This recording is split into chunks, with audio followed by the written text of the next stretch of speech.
आज मैं मेरे पुलिस अफसरान के साथ डीसीपी और DCP traffic, DCP south zone, हमारे पूरे अफसरान के साथ यहाँ पर बीवी का अलावा पर घट्टी चढ़ाने के लिए आया हूँ।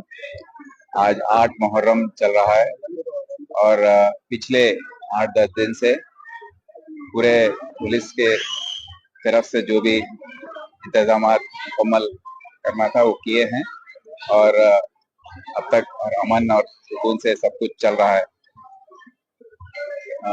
ट्रैफिक मैनेजमेंट एक बड़ा मसला था, तो ट्रैफिक के अफसरान जो है यहाँ पर ज्यादा डिप्लॉयमेंट करके ट्रैफिक ठीक से उन्होंने मैनेज किया है और आगे आने वाले 2-3 दिन में भी इसका पूरा सुपरविजन और मॉनिटरिंग करेंगे।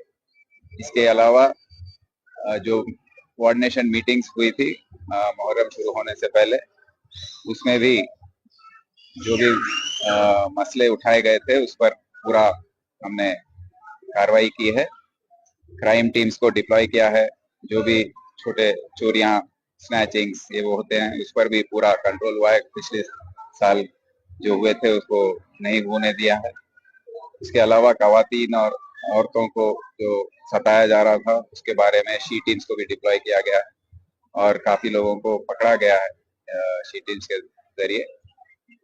और जो लॉ एंड ऑर्डर के तरफ से जो भी इंतजाम करने थे वो भी हमने पूरी तरीके से किए हैं।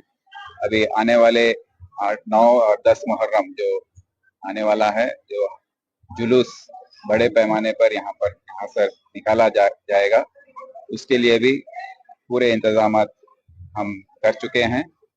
जो भी प्लानिंग करना है, डिप्लॉयमेंट, जो भी जीएचएमसी और दूसरे डिपार्टमेंट्स के जरिए जो भी काम काज होने हैं वो सब हमने कंप्लीट करवाया है और हर दिन यहाँ पर हमारे अफसर्स आकर निगरानी कर रहे हैं और सुपरविजन कर रहे हैं। तो सबसे ये गुजारिश है कि 10 मुहर्रम के दिन इसको करेक्ट टाइम पर निकालें, क्योंकि जितना लेट होगा उतना दिक्कत होगी सबको। तो पुलिस ऑफिसर्स के, डीसीपी और उनके टीम ऑफ ऑफिसर्स के साथ सब अपना ताउन उनको दें और इसको करेक्ट समय पर इसको निकालें।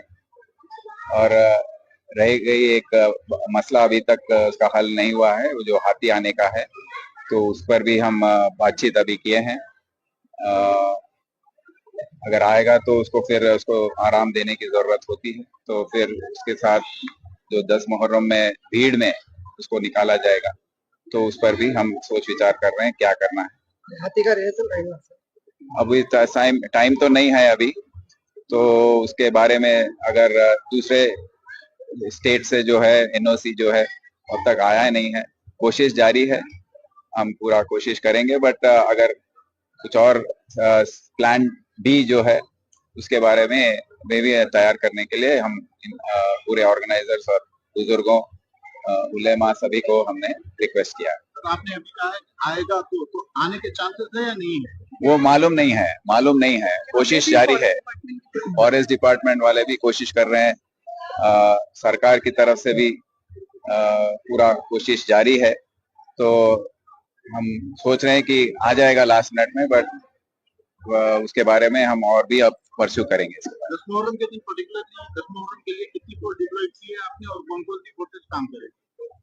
यहाँ पर साउथ जोन ही नहीं, सिटी पुलिस की तरफ से करीब 2-3 हजार, पूरा ट्रैफिक सब मिला के 3,000 तक यहाँ पर डिप्लॉयमेंट होगा और क्राइम टीम्स, शी टीम्स और बाकी सब जो भी हैं, तो आरएएफ, रैफ का भी डिप्लॉयमेंट होगा। तो 3,000 से ज्यादा लोग ये रूट पर 8-9 किलोमीटर का जो रूट है उस पर उनका डिप्लॉयमेंट होगा और हम हर चीज, सीसीटीवीज हो या ड्रोन कैमरास हो, इसके जरिए हम पूरा इसका मॉनिटरिंग करेंगे। आज मुहर्रम के 9 दिन मुकम्मल हो गए, फिर भी फायर डिपार्टमेंट की जानिब से कोई फायर सर्विस का कोई फायर टेंडर नहीं आया है क्या? आप क्या कहेंगे? नहीं, फायर टेंडर तो होगा ही। नहीं, एक भी फायर सर्विस नहीं, ये गलियों में बेजनाट फायर टेंडर मुश्किल है। आजू बाजू मीर चौक का जो है वहाँ पे फायर स्टेशन है, वो हाई अलर्ट में रखा गया है फायर डिपार्टमेंट द्वारा।